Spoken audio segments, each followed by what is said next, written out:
This is ContraZoom, where we go back and forth about film. I'm your host, Dakota Arsenault. Back in May, not long after the 98th Oscars happened, when they crowned one battle after another as Best Picture, the Academy of Motion Pictures Arts and Sciences announced a whole slate of new rule changes, some minor and some pretty major. The Oscars do their best to keep up with the times, from introducing new categories like Best Achievement in Casting, which began last year, and Best Animated Feature, which finally became a thing in 2001. But they also make minor tweaks, like combining Best Sound Mixing and Best Sound Editing in 2021, or changing the name of Best Foreign Language Film to Best International Film in 2020. Here with me to discuss all the new rule changes is Alicia Brenner, who was last heard on episode 324, One Sentimental Begonia After Another. She is the host of the podcasts The Lorehounds, Wolf Shift Dust, and the Star Wars Canon podcast, along with a freelance writer whose work can be seen at several places, including over at ContraZoomPod.com. Welcome back to the show, Alicia. How are you today? Hey, thank you for having me back.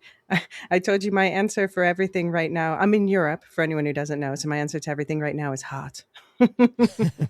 Yes, we did have a little pre-discussion about The heat wave. how bad the weather is right now. Movie-wise, how are you doing? Well, to be honest, I have fallen a little bit behind on my movie watching this year because of it's been a hot lore summer, too hot, too lore. That's not a reference to the heat wave. That's a reference to the wave of television stuff going on right now that we're covering on the Lorehounds, from The Vampire Lestat and House of the Dragon, and Silo starts next week. So I need to pick up my movie watching and catch up because it's my list is already insanely long for this year. I will say I have no idea how you all do that over at the Lorehound. The amount of great content that you produce, but also like the breadth and scope that you cover is just so impressive. I don't know how you have the time for it all. Yeah, well, that's why we have three of us to split those efforts. That's fair. But yeah, I brought you back because, you know, just like me, you are a bit of an Oscar fanatic. Mhm. We are part of the same Oscar death racing community where we try to watch every single nominated film every year. So I figured you'd be a great person to come on to discuss these new rule changes because you understand the sort of the ins and outs a little bit of the Academy as much as any of us really do know, and that you enjoy talking about this stuff, which I think is a key thing, because I know a lot of people kind of, you know, they hate the details. So like, I just want to know who wins Best Picture. I don't care anything else. Yeah, no, I mean, I'm really excited about some of these rules and how they might affect things going forward. I think that we'll obviously get into the specifics. I think some of them, I mean, a lot of them are more a step in the right direction rather than a final destination, but isn't that always the case? Mm-hmm. Yeah, and I think, you know, it's hard to be like, oh, I commend the Academy for doing the right thing, but like, I appreciate that they are doing their best to keep up with the times, and I'm not saying that they're a incredibly progressive organization. They're often a very reactive organization, but I appreciate that they have the wherewithal to go, hey, yeah, you know what, you guys are right, we probably should make some changes, as opposed to digging in their heels and being like, no, we are right, you are wrong. And I was surprised by the range of changes this year. I mean, it feels like a lot more than usual. It really does. That, I think that's a big thing, because normally it's very incremental. You know, maybe it's the rule changes are so minor, like, oh, we're changing the deadline voting by a week. And it's like, okay, well, you know, that doesn't affect literally anyone unless you're an actual voter. None of this matters to us. But the stuff here as fans, I think there's a lot to talk about. Some very big changes and some very small ones, which will sort of highlight and not really gloss over, but, you know, just go through quickly at the end of things. But with all these big changes that are happening in Oscarland, before we get to that, I would love to maybe get your take on the most recent rule put into effect, and that was the addition of the Best Casting Award, which was awarded to Cassandra Koulakundis for her work on One Battle. Do you think they got the award right? Were you happy with the slate of nominees? How do you foresee this award doing in the future? Just any general thoughts you have on the casting award.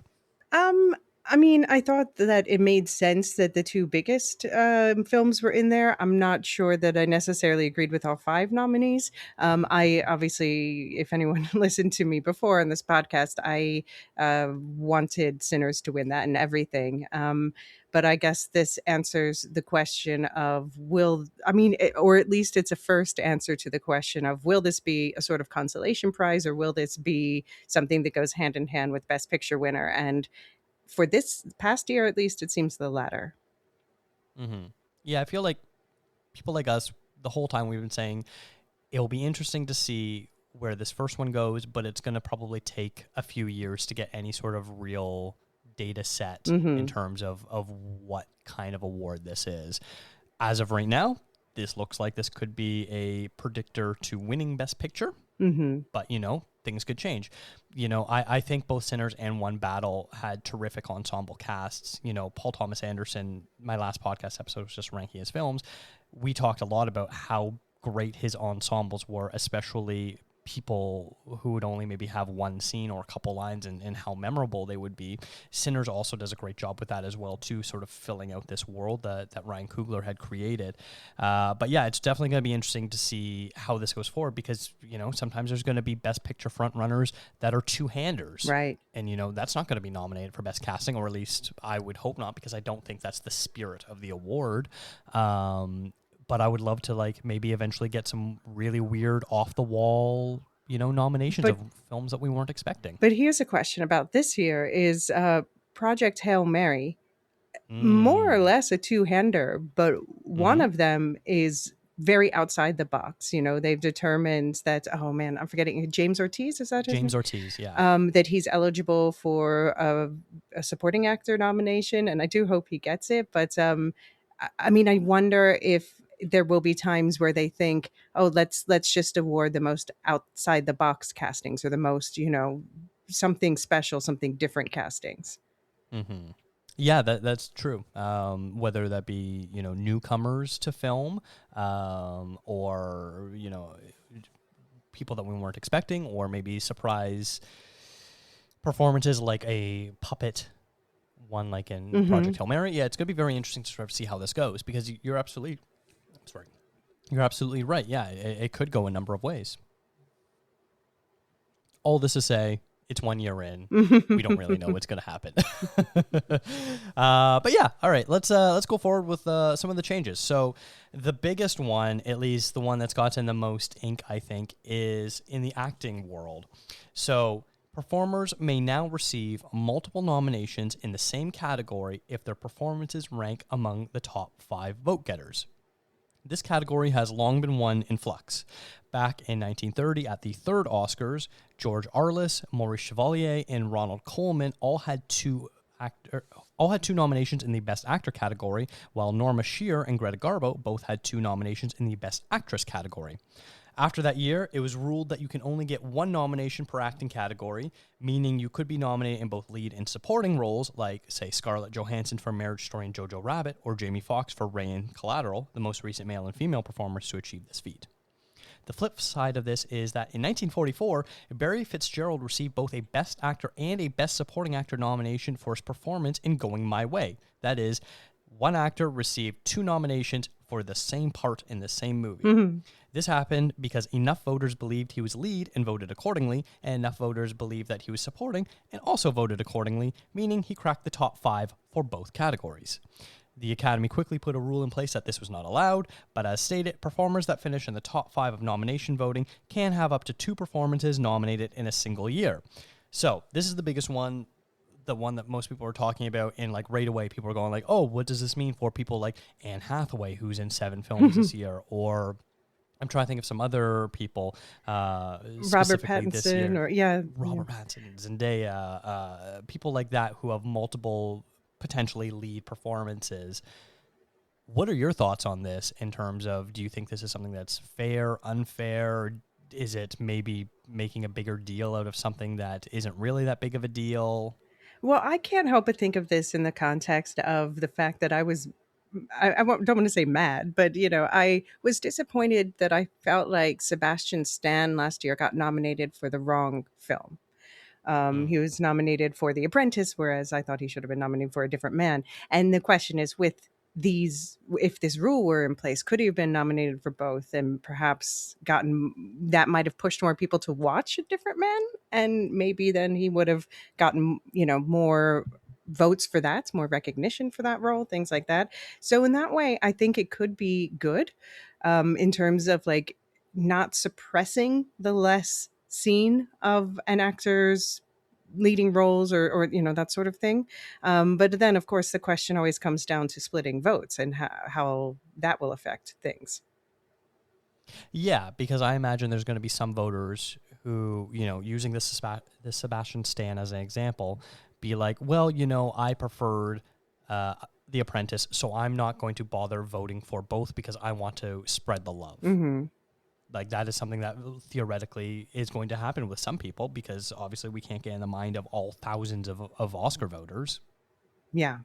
Now it's true. Or if they're both on, if both performances on the ballot, maybe someone's like, I want to vote for Sebastian Stan, but they don't agree on for which performance. Mm-hmm. Yeah, that's pretty similar, I guess, to currently if, say, two performers from the same movie are in the same Right. category. That's often something that's, talked about. The flip side very recently is Sean Penn just won Best Supporting Actor when Benicio del Toro was in the same category. Yeah, that's true. I don't know. I wasn't surprised by it at the end, but at the beginning, I was definitely predicting Benicio del Toro to do better there. Yeah. I think another thing that this sort of addresses is when category fraud might happen. So I have an article from Variety that I got most of my information from that I'm going to link to in the show notes. Thinking of way back, not too long ago, Leonardo DiCaprio. The year was 2006. He had Blood Diamond and The Departed come out, and they decided to submit him for lead for Blood Diamond and supporting for The Departed. Well, if you've seen The Departed, it's basically he's a co-lead with Matt Damon. He's a lead of that movie. But they didn't want to cannibalize his support for Blood Diamond, which they believed had a better chance of getting a nomination. So they decided to go the category fraud route.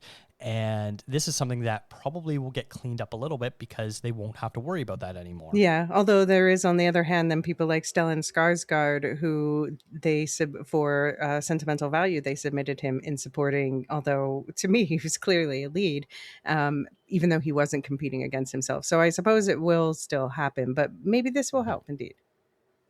Yeah. It's like you turn over one shell and you realize that the other shell still is the exact same thing. You solved one problem, but the other problem is still there, and you can't really solve that at all, especially when it's studios deciding what is their most likely path to victory, because awards equals more views, more money, more eyeballs, all this sort of thing. Mm-hmm. Yeah.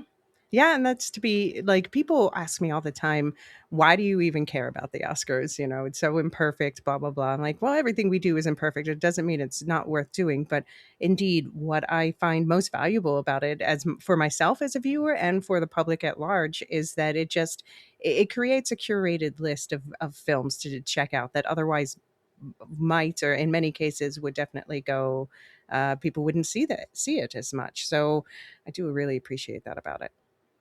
Mm-hmm. And I also feel it's a lot easier for me to criticize the Oscars when I've watched all the movies too. Right. Because a lot of times people goes, how come my favorite movie didn't get nominated? And it's like, okay, that's a very fair question. What else did you see this year? Mm-hmm. Did you see all the 10 nominees? Did you see maybe the other 50-ish films that were in contention? What sort of, breadth are we talking about here? But it definitely is a lot easier to be like, yeah, you know what? It would have been way better if Sebastian Stan got nominated for A Different Man, which I agree is a better performance, even if I think The Apprentice might be a better film. Oh, hot take for me. A limit? I don't. Is that a hot take? I don't know. From where I'm coming from, it is. Not to get too in the weeds, but yeah, I loved its performance in A Different Man, but I thought the ending was a little too messy for me. Whereas The Apprentice, I appreciated its structure a little bit more. Yeah. Okay. Yeah, I was less hot on The Apprentice overall, to be honest. That's fair. Yeah. So, this is a pretty big change, but like overall, when do you think we're going to get our first double nominee in the same category? Like, this is not something that is going to happen every year. No. We're not going to see. one actor taking up 2 slots every year. I feel like this is going to be maybe like once a decade, once every 15 years sort of thing. I don't know. I mean, are there any? Do you think, like, we threw out some people who are in a bunch of movies, but do we think any of them might be nominated for multiple movies? Of course, it's still we're talking literally midsummer, so there's still Mhm. half the year left. But at the moment, I don't think I see it happening this year. I don't either. And like I know people love to make predictions about movies they haven't seen. I personally don't like doing that. Me neither. Um, like it's one thing, when say a film wins the Palme d'Or and you're like, "Oh wow. So this is now in contention. This is now maybe a front runner for something." It's another thing to be like, well, this legendary auteur has a film coming out later this year. They're definitely going to get nominated. It's like, well, hold up now. We've seen enough times over the years of whether it's people like Steven Spielberg or I'm blanking on some other names where, big name filmmaker has a movie come out and it goes nowhere. So like, I'm not one to be like, oh yeah, Anne Hathaway, she's got 7 movies this year. That means she's definitely getting 2 nominations. Yeah. I don't like that. And then like, to your point also, there have been only 12 people between 1938 and 2019 that have received a nomination both in lead and supporting. Could some of them maybe have been both lead or both supporting? Absolutely. But that is 12 people in almost 100 years. Yeah.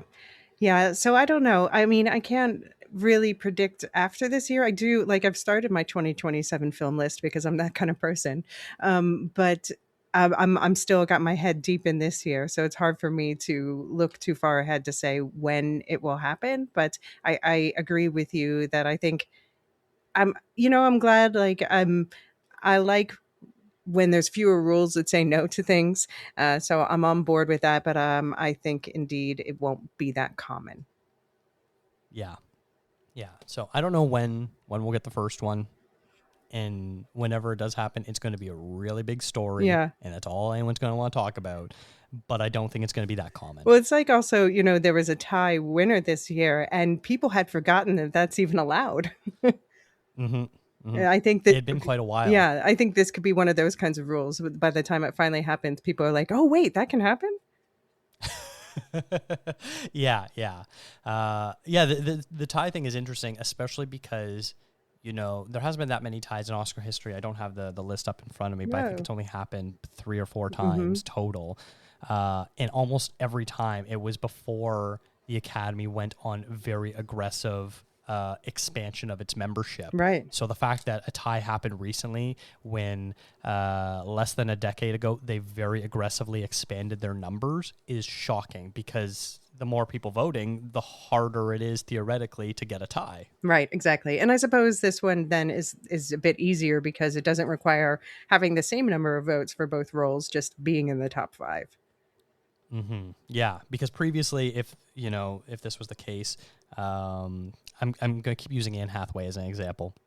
If she had, the number 2 and the number 5 most votes on nomination day, she would just get bumped out, and the number 6 person would then jump into the top 5. So that's the way it would work. Right. Where we literally don't know how many times this might have happened in the past because they've never disclosed this information. Yeah, and I suppose that highlights one, minor disadvantage is that are we lowering the field? Like, if this does start to happen too often, I think that people would be unhappy about that, because you don't want it to be like, oh, we all know Zendaya, so give her all the nominations. Like, no, you want to spread the love.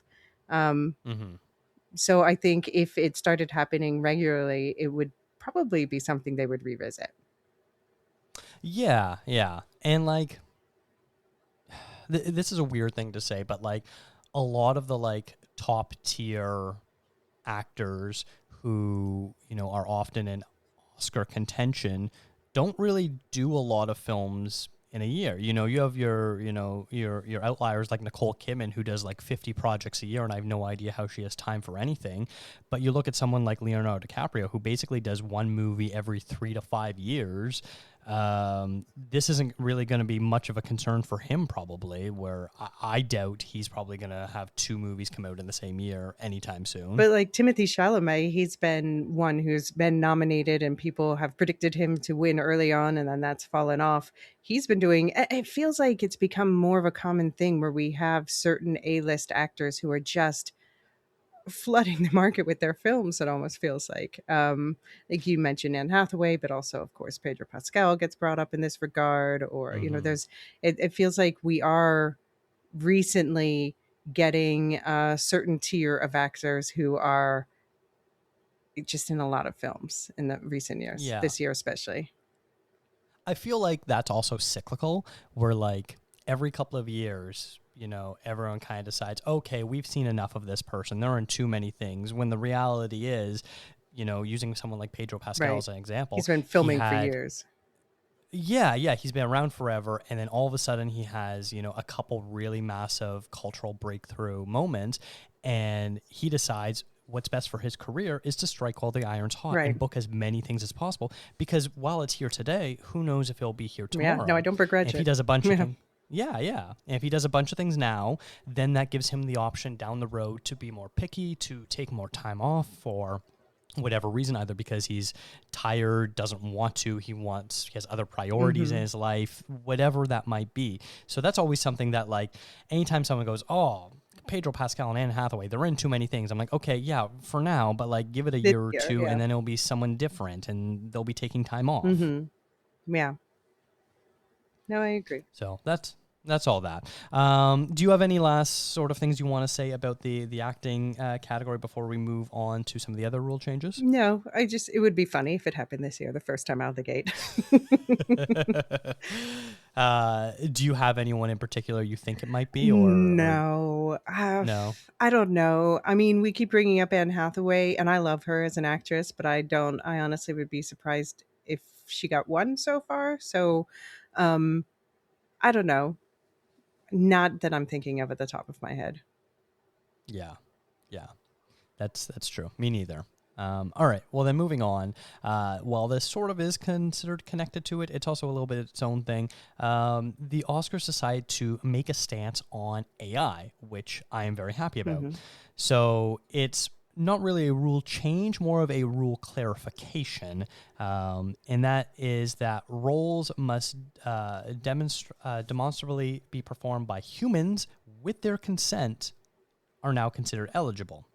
This is very interesting wording, as it seems to eliminate posthumous performances where estates can give permission to use AI for roles, but leaves open when actors both consent to it while they're alive, and potentially those who may be passing away or included in their will or things like that give permission to it. So that's a bit of an interesting wrinkle. On the writing side of things, the rules now formally codify that screenplays must be human authored to qualify. So I'm very happy that they are addressing the rise of AI, but I kind of feel like they also could have made a stronger stance, and there's still a lot of wiggle room here. Yeah, I always care most about the writing because I'm a writer, and it's just what I care about most in films in general. Like, if you boil it down to what makes a good movie to me, there's so many different things, but pick one. Okay, writing. So I'm glad for that side of things. On the acting side, I do wish that they had also I don't at this point, until AI becomes sentient. I don't want that to be eligible for acting regardless of consent personally. I don't know how you feel about that. Yeah, I am strongly against AI, generative AI in every facet. I don't like it. That is, me putting my foot in my stand. I don't like it. Yeah. Well, I'll plant my flag on that hill with you. Great. Excellent. I know I'm not alone, and thank you for joining me here. I know a hot take here. The acting thing, yeah, it's very interesting because, an example that they're giving is Val Kilmer, who passed away, who it sounds like his estate is allowing the use of AI for a film role that he started but didn't finish. Yeah, So like that's a really tricky thing that's yeah, because it's because hybrid, that makes it extra interesting. yeah. And then once you start, nitpicking at everything and be like, no AI, no AI, no AI, then you get to, the controversy from The Brutalist last year, where they used AI to help manipulate the mouth on Adrian Brody so that way his mouth was making the accurate accent. Hmm. I don't know how shapes Right. with his mouth when he was speaking Oh, I thought it was Hungarian. just in the auditory side, but it's actually visually they did too. I don't know if it was both if it was visually, but I know it was for help with the Hmm. auditory for sure. Does that get included? What when do we draw the line? Yeah. And that's the tricky that's the real tricky part here. Hmm. Yeah, I was less bothered by that, or by, like I was I had a lot of problems with Amelia Perez. We did a whole episode about it on the Lore Hounds with, I had Mexican guests, and we, had a trans friend call in with opinions too. So I've definitely had a lot of problems with Amelia Perez, but I didn't really have a problem with them manipulating Carla Sofia Gascon's voice pre-transition, to play that side of the role. Things like that don't bother me as much, but you're right. It's a fine line, and where do we draw it? Hmm. Yeah, that's going to be the trickiest part.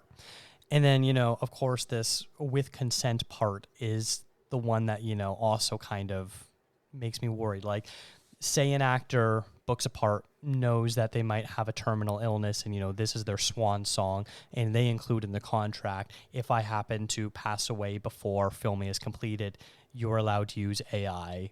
To complete this role. Like, yeah, like I don't want to suggest anyone is doing this, but let's say it's a legendary actor, whether let's say it's Jack Nicholson or Meryl Streep, two actors gain up there in age a little bit. If they happen to know that they might not make it through filming, and they will allow AI to finish the role for them, and they go, wow, look at this incredible final Meryl Streep or Jack Nicholson performance.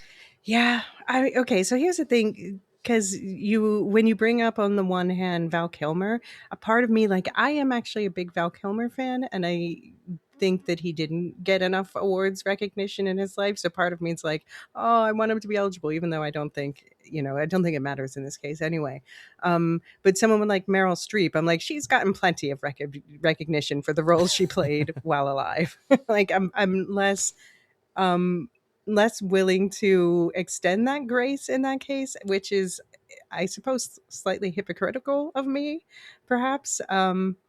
But then, yeah, that's the thing, is it comes these rules, like, you set these rules because human feelings get in the way, but then how do human feelings influence the rules? Yeah, exactly.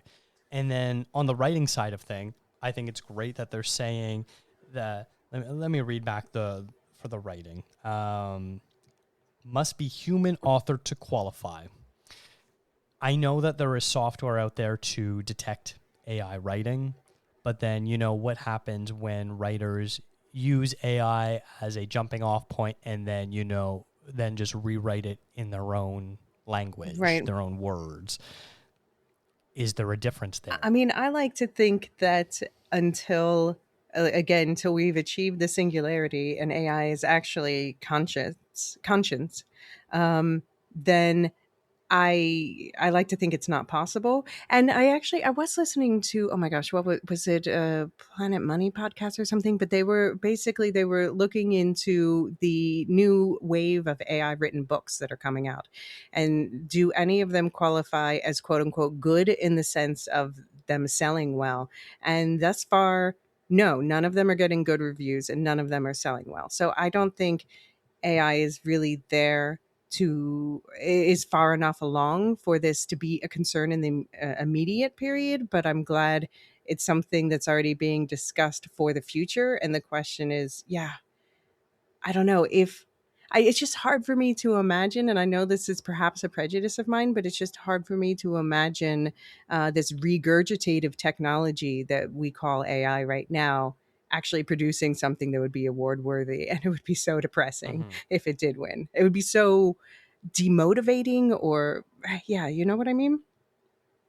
No, I completely understand what you mean. Like, my example that I'm going to use here is someone like Aaron Sorkin, whose writing is so unique to his own voice that there's, you can be classified as Sorkin-esque, but there really is only one Aaron Sorkin. He writes all his own scripts. Mm-hmm. Now, what happens when, he uses ChatGPT or whatever program to give him prompts or to help him write stuff, and then he just puts the Sorkin touch on it? Like this is sort of where the real awkwardness, because human authored, then at that point he's sort of changing it. And so I don't know. I think all this to say is I really appreciate that the Oscars are taking a stance on AI, but with how unwieldy and how sometimes deceptive people or companies can be to using it, Mm-hmm. I don't necessarily trust the outcomes here. Hmm. Yeah, so you think that things could win because they were lied about. I just like to think it's not good enough now, but I know that won't necessarily always be the case. And I know, like, I've seen people have shown me work, like written things that were trained on my writing, and I can tell it's trained on my writing because I write a certain way. But I kind Mm-hmm. of let it pass at this point. But I don't think that other people who aren't like I've for example, writing guidebooks. I was told, okay, this time you just edit it. And then when I look at it, I'm like, it's because you put in my prior work and regurgitated AI, and now you want me to fix the monstrosity it created. Mm-hmm. um, and yeah, I just wonder if it weren't, I don't know, at what point will people who didn't like whose voice aren't actively being used, will other people notice if it's not their own voice that's being aped? Yeah. That I think that for me that's a really big concern here, and like that's something that I immediately jump to, where I'm like, will the original authors or supposed authors notice that their work is being regurgitated, copied, slopified, however you want to use to describe it. Mm-hmm. Yeah. So Well, other people I notice. don't know. Yeah. Do you feel like they could have been even stricter with their wording, or do you think that like maybe they're at a bit of the mercy of like, well, we can run it through this AI checker, but like, The AI checker all the time says that actual written things are AI, just because of things yeah, like, if you write well, if you use M dashes, like we're supposed to give all mm-hmm. this up so we don't sound like AI, but it's because AI is mimicking us. So I don't place a huge amount of faith in the AI checkers. So yeah, I do wish they had come out of the gate stronger on this, because this is something that they can change down the line as becomes appropriate. But I think that now, especially after all the brouhaha of the writing strikes and everything, this is the time to take a stronger stance. And that doesn't mean it has to be your stance forever, but for the moment, it would have felt better to me. Yes, yeah. Until that there's better guardrails in place or better systems to check. I agree. I think it's going to be easier for the acting side of things for us to know, because all it's going to do is an actor come out and be like, hey, this isn't what I did on the day, Yeah. for them to be like, oh, what's up with that? Whereas with writing, it's so much trickier, because you have screenwriters like the Coen brothers who are like, no, every and in The Big Lebowski was written. That was in the script. That was written and performed as such.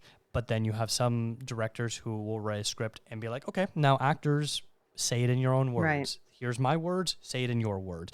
Then how do you tell the difference? And it gets so muddied and confusing. It's like, how can you even tell at that point? Yeah. I mean, I suppose in that case, at least they're writing the story. Yeah. But yeah, in a way that Yeah. that starts to blend into directing if you're having like an improv heavy set. I'm glad you're on, because I'm this is a conversation in my head I've been having. It's nice to be able to sort of bounce ideas off someone who's also probably going through similar thoughts too. Yeah, no, I have a lot of strong feelings about AI in general. I don't want to like come out the gate, but I've definitely, for context, I've been called a neo-Luddite, but I don't think it makes me a Luddite to say we have this technology, let's slow down our implementation of it. Yeah, exactly. I completely agree. All right, well, let's move on. I feel like this is a topic that is going to be one that is going to be continuing for the long time. This is not the last time we will be touching on this subject, I think. No, not even this week. No, probably not, no. All right, but the rule changes I am most fascinated by is over on the international film side. As I already mentioned at the top of the show, they changed the name from Best Foreign Language Film to Best International Film to sort of say that it was a nice way of saying that foreign language meant that it was off or was different or was bad, whereas international film recognizes that the Oscars are as Bong Joon-ho calls it, a regional award ceremony that happens in the United States. International means outside of the U.S. Now, it also has to not be in English, but that was the reason for the name change. But this category has long been plagued by politicking, and some new changes help avoid that a little bit. Previously, a country that helps produce a film can submit it as their one and only entrant into the Oscars. That means filmmakers are up to the whims of the regional film bodies. For directors like Park Chan-wook, who often get passed over by Korea, his movies like No Other Choice and Decision to Leave don't get nominated. For filmmakers in politically unstable regions, they require outside producing countries to pick their film for submission, like France submitting the Iranian film It Was Just an Accident. Now, if a film wins one of the following prizes at these 6 major film festivals, it automatically qualifies as a submission, no country needed. And they are the Berlin International Film Festival with the prize The Golden Bear, the Busan International Film Festival, which is the Best Film Award, the Cannes Film Festival for the prize the Palme d'Or, Sundance Film Festival for the World Cinema Grand Jury Prize, the Toronto International Film Festival Platform Award, and the Venice International Film Festival Golden Lion. Another big rule change is that previously only the submitting country gets recognized as the nominee, recipient, and winner. That means legendary directors such as Akira Kurosawa, whose films Rashomon and Dersu Uzala won the award, are not credited to him, only the submitting countries. The country film boards also get to decide what to do with the award. As an example, you could see the Oscar for The Barbarian Invasions, Canada's winning film from 2003, in the lobby at the Toronto International Film Festival's headquarters. Going forward, first and foremost, the film will be the credited nominee, not the country, and the director's name would also appear as they would be the recipient. So this is a whole lot of changes for one category, and one that I know myself personally have been advocating for some of this for quite some time, and I'm glad that they felt the pressure enough to make these changes.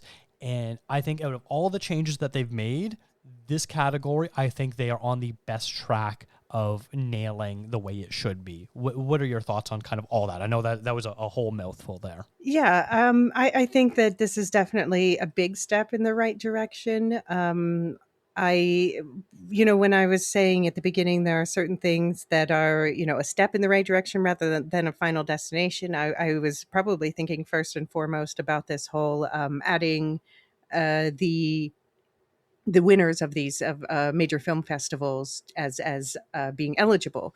I think that that's great. I think that it is too small. I'm glad they added Busan to the list, because I think, to me at least, the festivals that were chosen from the North America and Europe, I'm like, yeah, those seem clear. Clearly, if you're going to be picking from festivals, those are where you start.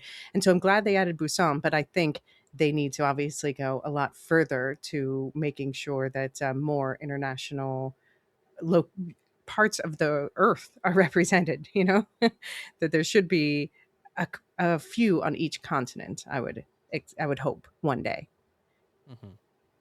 Yeah, I think specifically to address that, it's a good first step. I agree with you. And I think the tricky part for them is looking at which film festivals get a wide range of, I don't want to use this, I hate this term, but like high quality Mm-hmm. submissions.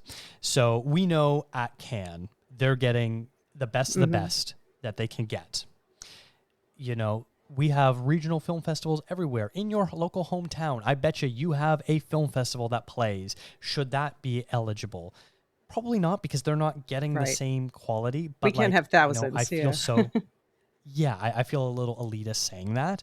I do agree that, yeah, this is a good first step, and maybe they can fine tune this and have, more Asian, South American, African representation here as well to sort of round it out.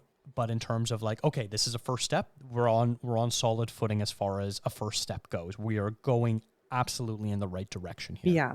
Yeah. And I'm also glad to see that directors get to take the credit. That to me is something that I've been wanting to happen. I have a question for you, though, because just this is an ongoing debate I've had with a lot of people. And I think that I see both sides. But in terms of this being an international award, um, I just I think about it as the Minari problem, or you could think of it as, for example, the Puerto Rican problem, where films within the US that are not in English often fall through the cracks. How do you feel about that? Hmm. Because I also understand people who are like, yeah, but it's American, so they're getting more attention regardless. I'm like, well, yes and Yeah. no, yes and no. So I see both sides on this one. I do too. And like I will say personally, every year or almost every year, I put out, a blog that I call If I Was an Oscar Voter. And for the international film category, I pick any movie that is not in English. So that one year included Minari as one of my, 5 finalists for Best International Film.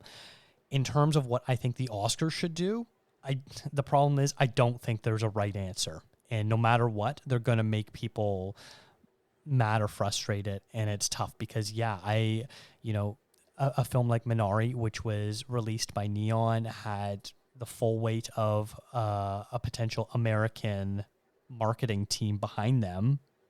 But you know what? That was a film that was almost entirely in Korean, was about what it means to be a Korean Hmm. immigrant and things like that, where it's like, okay, well, what's the difference? What's the difference between that and Parasite, or pick any other number of best international film winners that are not in English that deal with different experiences and things like that. So Yeah, I guess what I see. that's the one thing I don't I know. guess what I see as like the biggest barrier for American viewers that I'm always shocked by how high a barrier it is, but it's the subtitles. Who was saying Yeah, something about like the 2-inch words at the bottom of the screen? that's Bong Joon Ho Right. again. Okay. There we go. Yeah. Um, and yeah, I just I like how BAFTA says it's the not in English category Hmm. basically, and I think that that's a good way to do it personally, because to me I see it's just the fact that it's in another language as being the barrier that we're trying to overcome by having this dedicated category, as much as I see the arguments in the other way. So I don't know, it should be like the we're going to make you read subtitles now category. Hmm. Yeah. And then like, does the US get a slot for submitting one of their own movies? Because then that would be another rule change. So yeah, I totally, I'm in agreement with what you're saying. I What if think Minari for won me, Khan or something? yeah, right, Hmm. exactly, yeah. Because yeah, that's one thing Can. I didn't Yeah. mention is if you win the Palme d'Or or one of these other 6 prizes that I mentioned, if the film is an American or a film in English, you do not automatically get that buy. So that is the one sort of slight interesting thing to do with this rule change. But you know what? Like they're calling it in the article that I read, the Anatomy of a Fall Right. rule, where Anatomy of a Fall won the Palme d'Or, and France didn't pick it. It picked the Taste of Things as its official selection. So if this year were to happen, if that year were to happen again, France could still submit the Taste of Things, and Anatomy of a Fall would automatically be eligible. Right. Yeah, and obviously, people used to think that winning the Palme d'Or was I mean, people treat it as an automatic add to list, but it's certainly not what happened last year, even though it qualified in all the normal ways. Yeah. So yeah, I like I said, I think this is the best step in the direction the Academy could have taken in Yeah. terms of this category. But then, as soon as we start clarifying all these rules, we go, okay, now what about Hmm. this? What about this? What about that?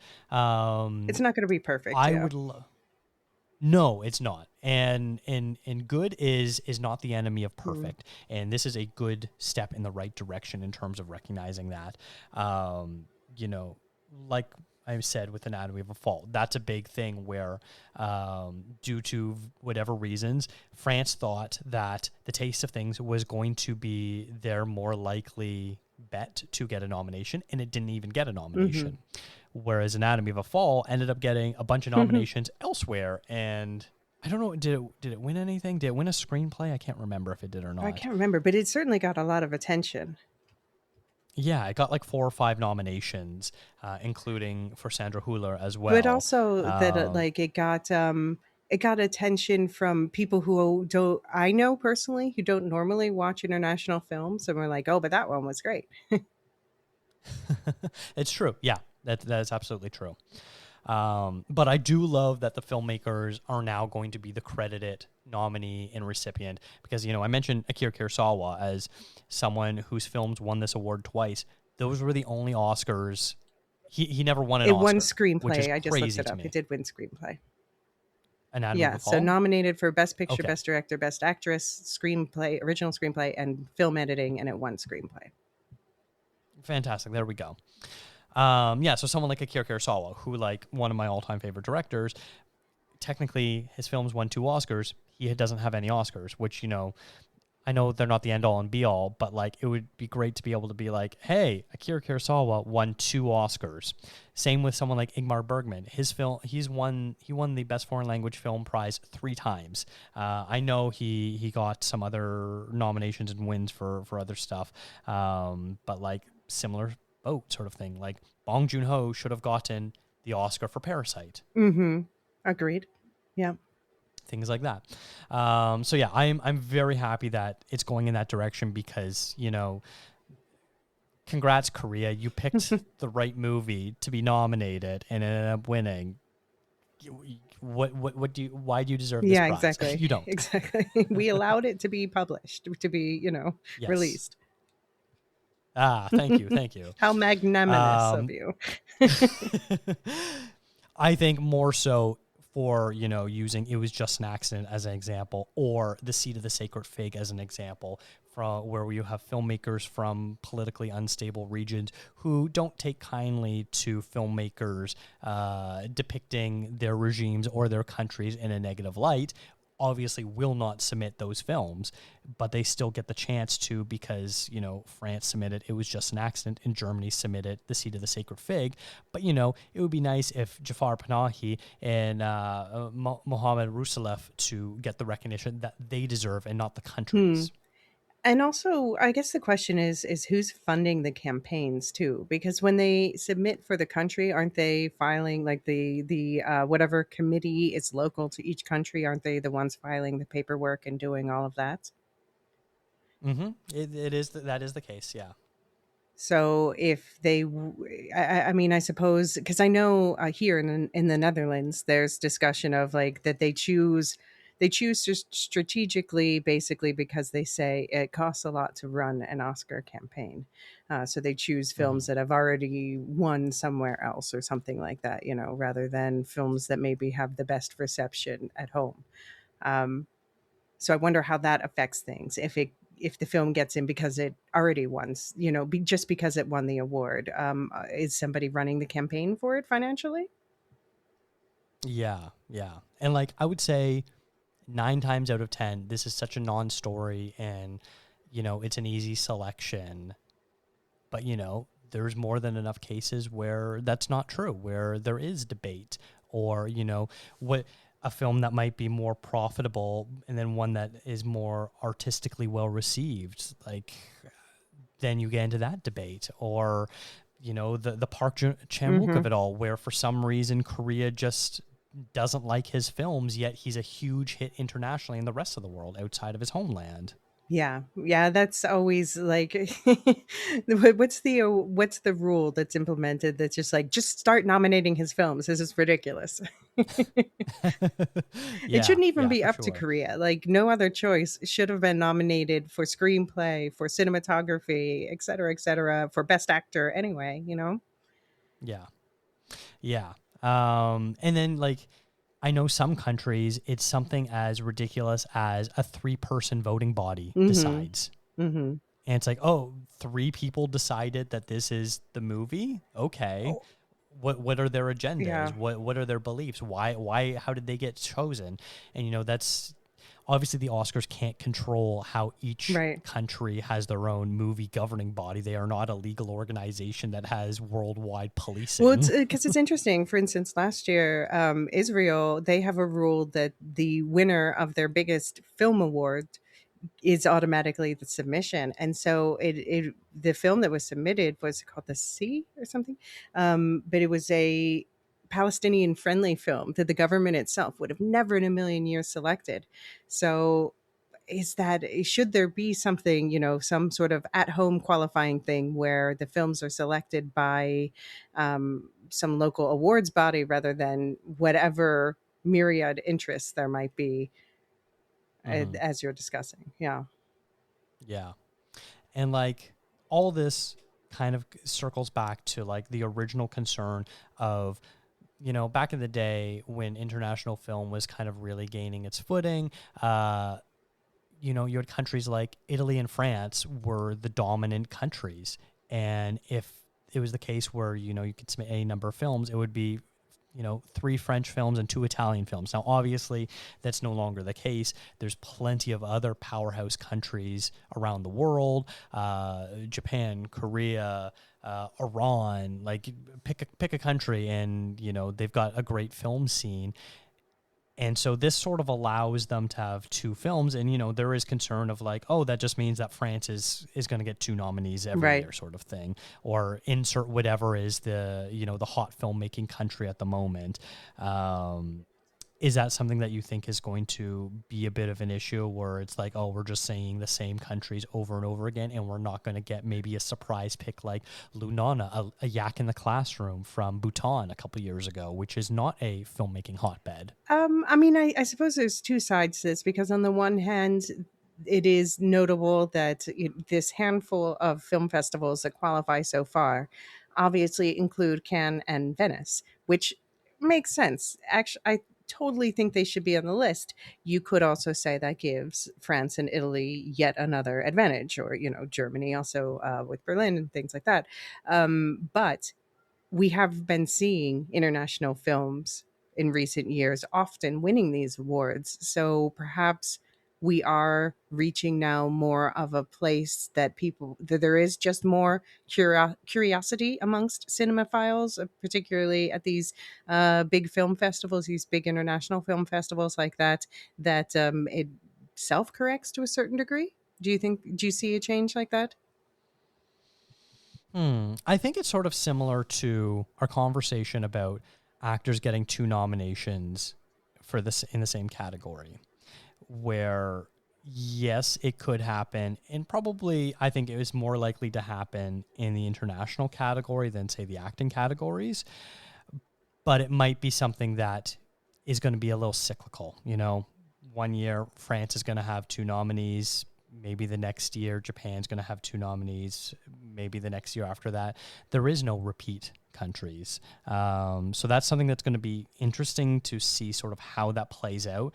And I think when it does happen, there's going to be a lot of hand wringing Mm-hmm. about it in terms of, especially if maybe a smaller film from a country that isn't, normally producing or submitting a lot of films that did well one year misses the Yeah. cut. I think that's going to be, a point of consternation for people, or at least causing ink to be spilled. Well, I think it's also okay. So for this year, the Palme d'Or winner was Fjord, and that is a Mhm. film that I might have thought would be on the list already.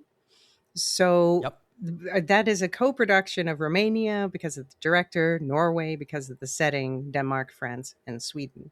Um, does that then allow, I would say Romania and Norway are the two most notable countries who might have submitted this otherwise, and now they have the chance to submit something else instead? We think that's probably how they're going to play it, right? Yes, yeah, I would imagine so, where that's their freebie. They don't need to officially submit because then they're essentially Right. wasting a spot. Right. And especially, I think this is also why it's important that the credit is not going to the country as much as to the director itself. So they're not like, oh, well, we want to submit Fjord anyway because we think it has a better chance of winning. Exactly.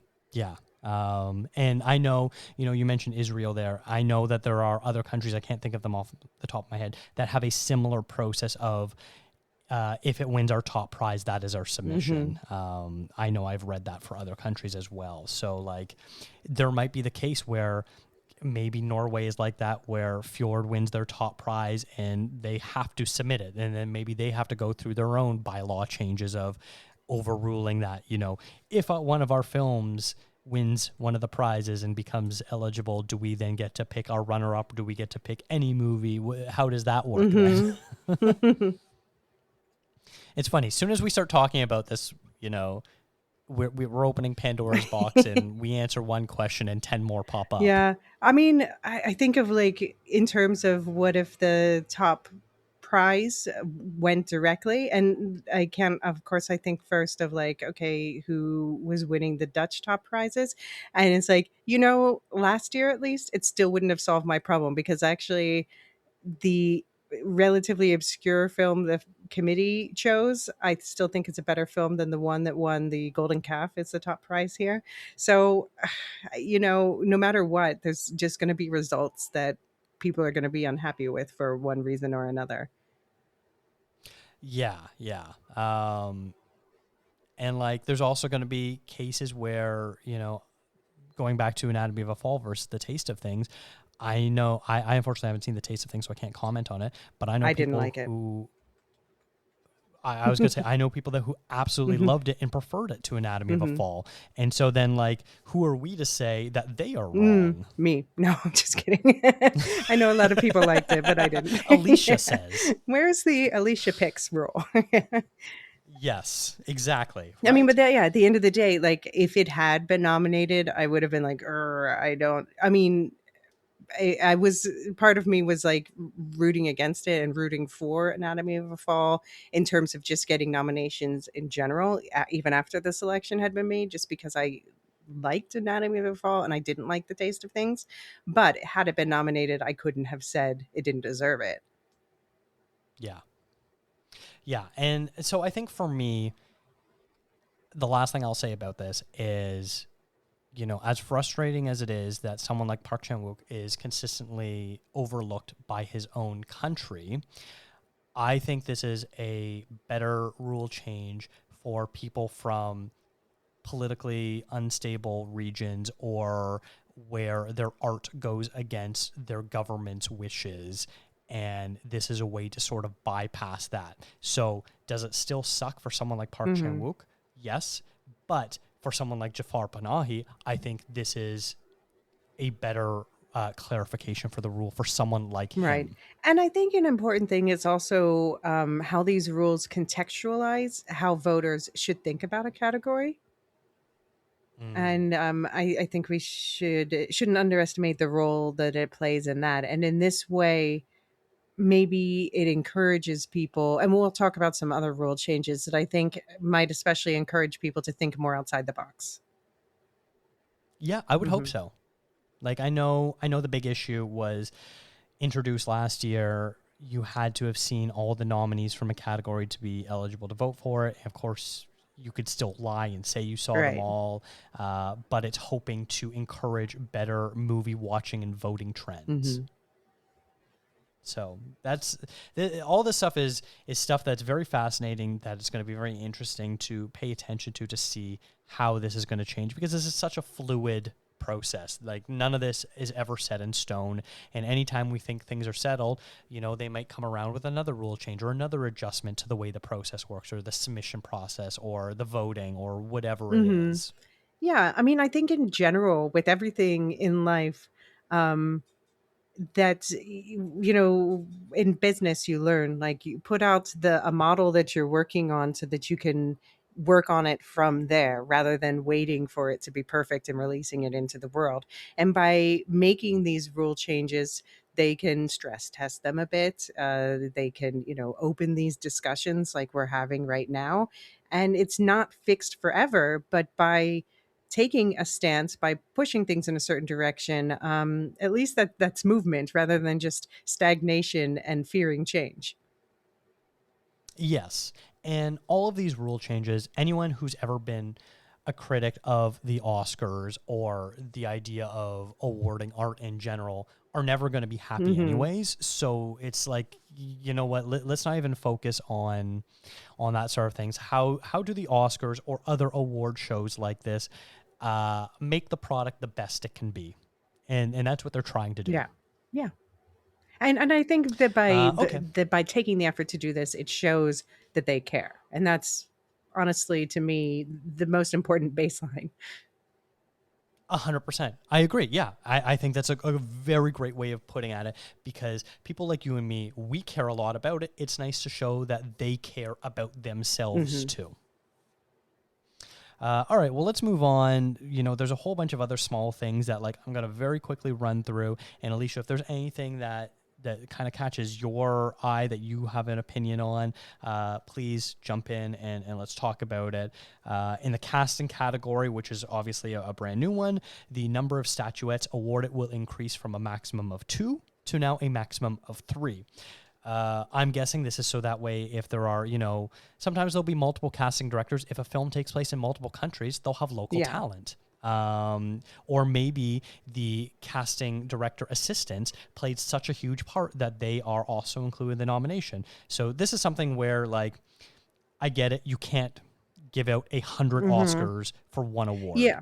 You have to cut it off somewhere.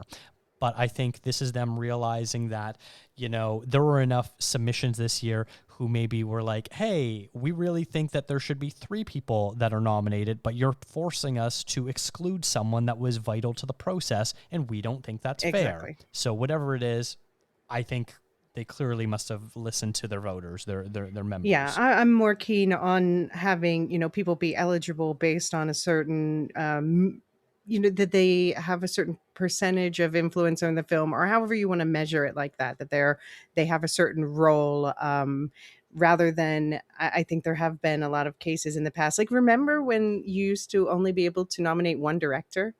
Like, that was crazy Yes. pants, and I'm so glad they stopped that. So I'm against putting caps on the number of people who can get a nomination just for the sake of it, but I think it needs to be more tied to the substantive influence they have on the film.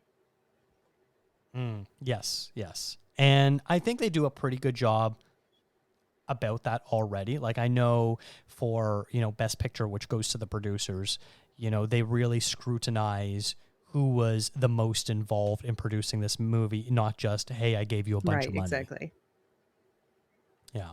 The cinematography branch will produce a fixed shortlist of 20 films in its preliminary voting round, replacing the prior range of 10, now up to 20. I don't really have any thoughts on this other than, like, cool. I think either way, the top contenders are still going to be the top contenders.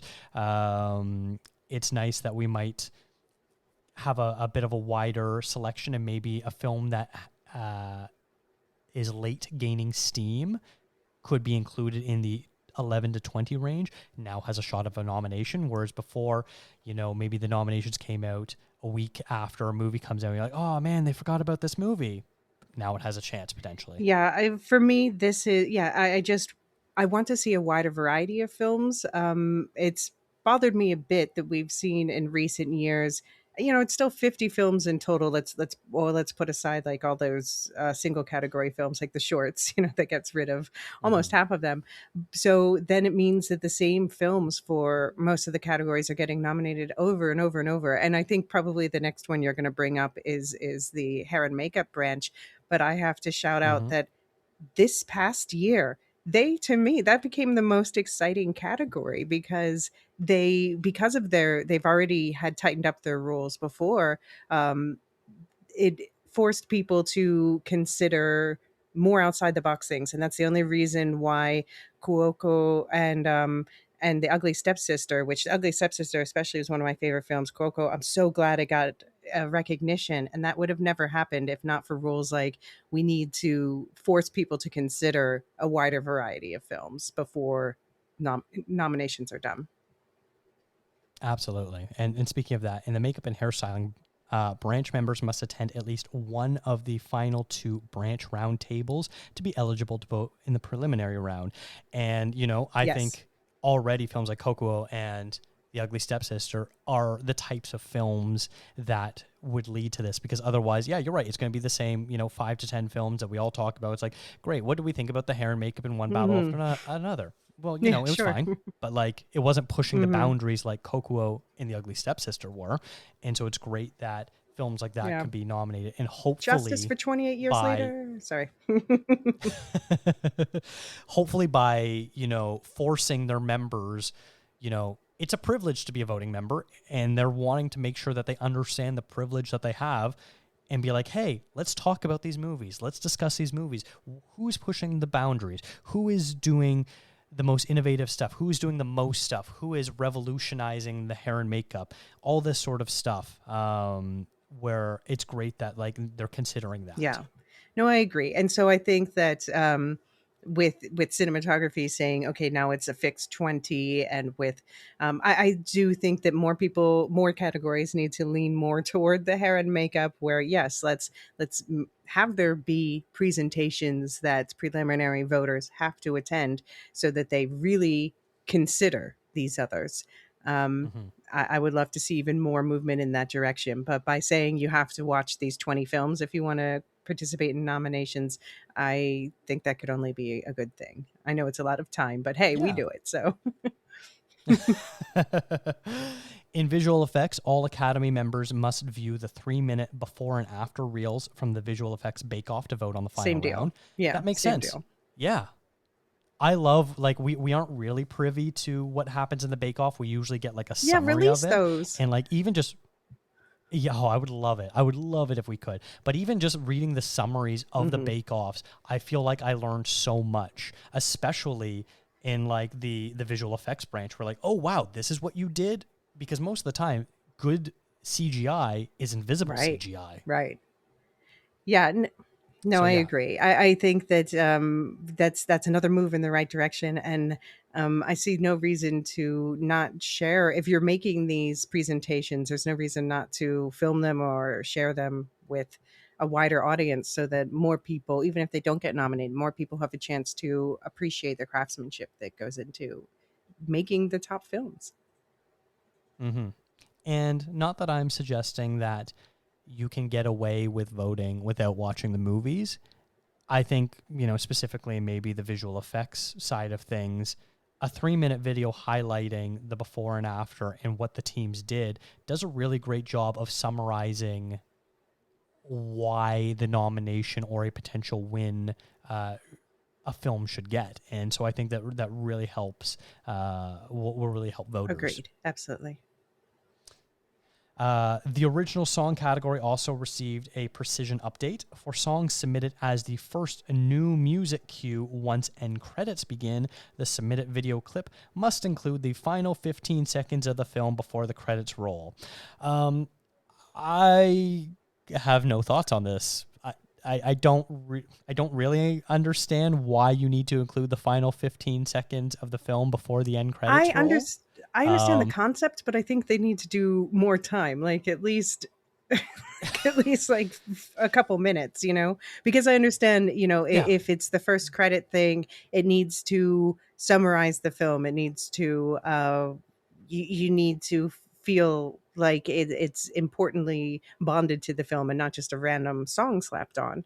So I get it in that Yeah. sense, but I also think, there's been nominees that have done a great job, like making their music videos show how the song relates to the film. For instance, Mm. the last year's oh shoot, I'm forgetting, what's the Vivaldi one again? Oh, Sweet Dreams of Sweet Dreams of something. Anyway, but yeah, they use like clips in the yeah. film, and Hmm. that's helpful, I suppose. But yeah, I think it's a good idea to emphasize the importance of linking it to the film itself. But I think 15 seconds, I don't know that that is enough to really make a difference. Like I'll say this. Tell me what film I'm describing here. The final 15 seconds is a shot of the sun going down. It's a beautiful sunset. Is this a comedy? Is this a drama? Is this a horror? Does this tell you that the movie is Hmm. good? Does it tell you if the movie is bad? And then cue the end credits going into the Right. song. Yeah. No idea. That could be anything.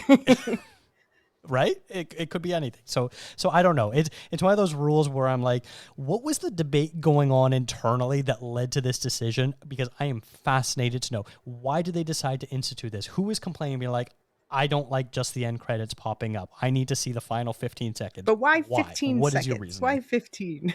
Why You're not right. 30? Why not 2 Hmm. Hmm. minutes? I That would don't make more know. sense I to don't me. know.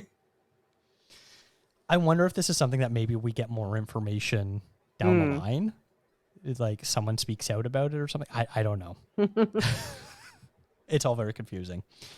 Yeah, so those are all the main changes. And then all these changes also come alongside another new category, which will begin 1 year later at the 2028 Oscars with the addition of the Best Stunts Yay. category.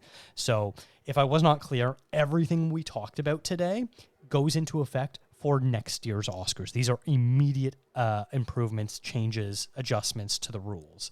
So yeah, this is all right away. And then next year, as we already know, Best Stunts finally getting an But Oscar. then what is it's stunt coordination, right? Rather than the stunt performers?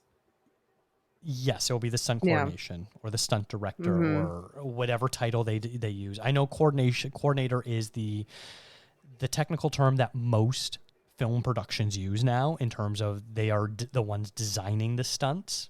They might not be the ones on the ground, directing the stunt performers or the action or things like that, but they are the ones Yeah. designing I it. mean, I think this is also a step in the right direction, but it comes down to, because I would also love to see stunt performers have the opportunity to be awarded too. But then it does, of course, come down to always that tension between wanting to uh, recognize individual categories and the reality of having an award show that needs to end at a certain time, and not Mm-hmm. wanting to shove off awards to commercial breaks as some do, or a different show, things like that. So yeah, for instance, like combining hair and makeup, I find that a shame, but I also understand. So I wonder, yeah, I think I'm glad that we're getting this stunt coordination to begin. And I think that in the stunts category that it makes sense as a place to begin. But I do wonder if that will develop over time. Yeah, I hear what you're saying. I sort of also have mixed feelings. Like, I think of something like the Grammy Awards, which is for music. They literally have hundreds and hundreds of categories. There is every conceivable genre and style that you can think of done for both, solos, duos, and trios and groups. So you have the same genre, same award for multiple different people are now eligible because they all do different things. Is that the route that like eventually something like the Oscars go to in terms of that? I would love to see voice performers or movement-based performers to be recognized at the Oscars. They have not yet before. Someone like James Ortiz, we've talked about from Project Hail Mary, but like, are there enough potential nominees in a given Oh, year, yeah. sort of Oh, we've thing? talked about costumes that do are contemporary costumes at a disadvantage? Should there be Mm, different categories for sci-fi or things like that, like the Emmys have? yes. But then, of course, the Emmys do shove off a bunch of awards to not be on the main ceremony, Yeah. and do we want that?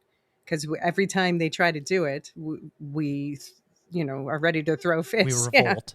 Yeah. for good reason. Like, don't you dare take away shorts. Don't you dare. Yes. Yeah. Stop trying, please. And then like the other thing is like all these individual guilds do things like that. You know, the costumes Mm-hmm. guild does recognize the difference between period costumes and contemporary costumes. Yeah. Yeah.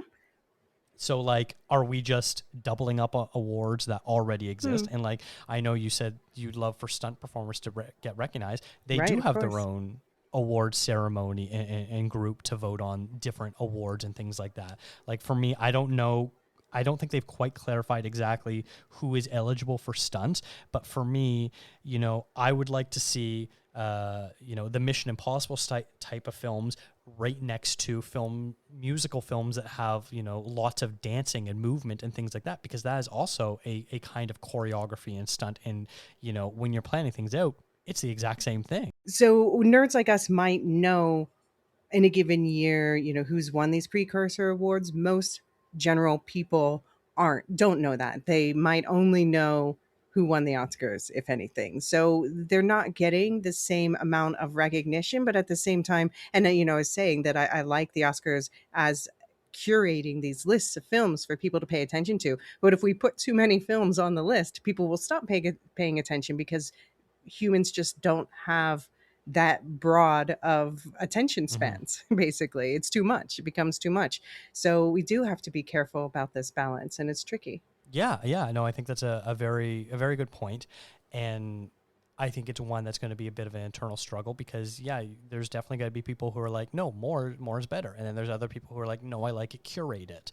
So yeah, I don't think either of us have an answer for that today in terms of how we think it should go. But overall, you know, I think they're taking some very good steps in the right direction of keeping the awards relevant and accurate and keeping in the spirit of things. And, you know, I said this earlier, a lot of people don't like the Oscars because the idea of judging art to them is stupid, bad, fallible, however adjective you wish to describe it.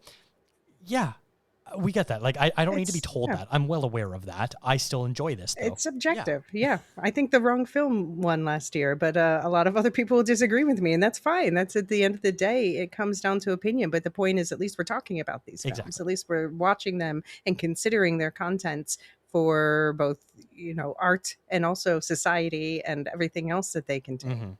Hmm. So I think, all in all, I am very satisfied with this list of changes. I think this is all a great step in the right direction. Like you said, this doesn't necessarily have to be a final step. This could just be a step in the right direction. I appreciate that they are taking the time to go over their own rules and bylaws and adjust them as need be, especially when they receive criticism. And yes, sometimes they might be a little too reactive in terms of taking their time to react to criticisms. But I don't think that's inherently also a bad thing, where they're not just changing everything on a whim every year based on whatever criticism might be for that given year. Like I said, a lot of things are cyclical. Yes, maybe we'll get one actor nominated for two films this year, and then it might not happen again for 15 years. Like, Yeah. who knows? Do you think? Can you think of anyone you think might be nominated for two films this year? I really don't know. Like, honestly, I feel like, you know, I said her several times, Anne Hathaway kind of feels like the only person that I think might have a shot. Like, maybe in the Odyssey. And, like, honestly, It's tough to say about the Odyssey because we haven't seen it's it true. yet. Yeah. Yeah. And, like, everything else we've seen so far from her, I don't think is going to be nominated. Like, I know Mother Mary had its supporters, but it also had plenty of detractors. The Devil Wears Prada, I don't think she's gonna get a nomination for that. And then the other stuff she No. has coming out later this year, the Colleen Hoover movie, Verity, is that what it's called? Yeah. And the sci-fi one, the house. The end of the end of Oak Street. I'm looking forward to that one. I would be delighted if it was good enough to be nominated, but at this point, I'm not holding my breath for it. Exactly. Like historically, the genre of those two movies, erotic thriller and sci-fi mystery aren't usually ones that are nominated. So like I say The Odyssey, I know no one has seen it, but like it's a Christopher Nolan movie, and Christopher Nolan usually does fairly well. So if you want to say, yeah, I think Anne Hathaway has a shot of getting a nomination, I would agree with you there. But in terms of her other stuff, she has a lot of high-profile roles, but not necessarily Oscar type of roles. Obviously, that changes every year. No one thought Demi Moore was going to get nominated for The Substance. Or Amy Madigan to win. So things are changing and evolving, but like based on the information I currently have, I don't suspect it. I mean, yeah, so last year I was really excited about last year being the horror year because that's one of my favorite genres. And this year I feel like it is the sci-fi year, but even given that, and so there are some that I thought could be sci-fi contenders, like Disclosure Day. Now that I've seen it, I don't think it's a contender, and that it could be for Emily Blunt, if anything.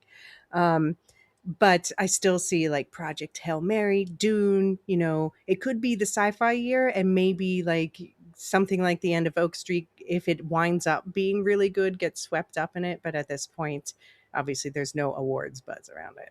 Yeah, so I agree with you. So yeah, I don't know if anyone will get a double nomination this year. It is still too early to really say for sure, but like we kind of have a good enough idea of the movies coming out that I don't predict it. No. All right. Well, Alicia, thank you so much for coming on today to discuss these changes. I feel like you helped me understand my own thoughts and feelings better, and I hope our listeners were able to learn from your wisdom as well. So I really appreciate you coming on here today. Thank you for helping me process all of this. Of course. Now, it's been a therapy session for us all together. I agree. Now, if people want to find more of your work, where is the best place to do so? thelorehounds.com. You can find all of the podcasts that I am on, which includes The Lorehounds, Will Shift Dust, and the Star Wars Canon Timeline podcast. And as I said, we are doing weekly coverage right now of The Vampire Lestat, House of the Dragon, and Silo. So we do like sci-fi and fantasy. I will make sure to link to all of that in the show notes and for people to find you on the socials as well. So thank you once again for coming on today. Thank you for having me. This has been a That Shelf podcast. Visit thatshelf.com for more great film discourse. Follow the show on Instagram, Threads, and Blue Sky at ContraZoomPod. What do you think of the new Oscar rule changes? Leave a comment on Spotify or send us an email. Thank you to Eric and Kevin Smale for the theme music and to Stephanie Pryor for the logo design. If you like to listen to podcasts on YouTube, we do post all episodes there as well. And if you really like the show, consider tipping us on coffee. Thanks for checking us out.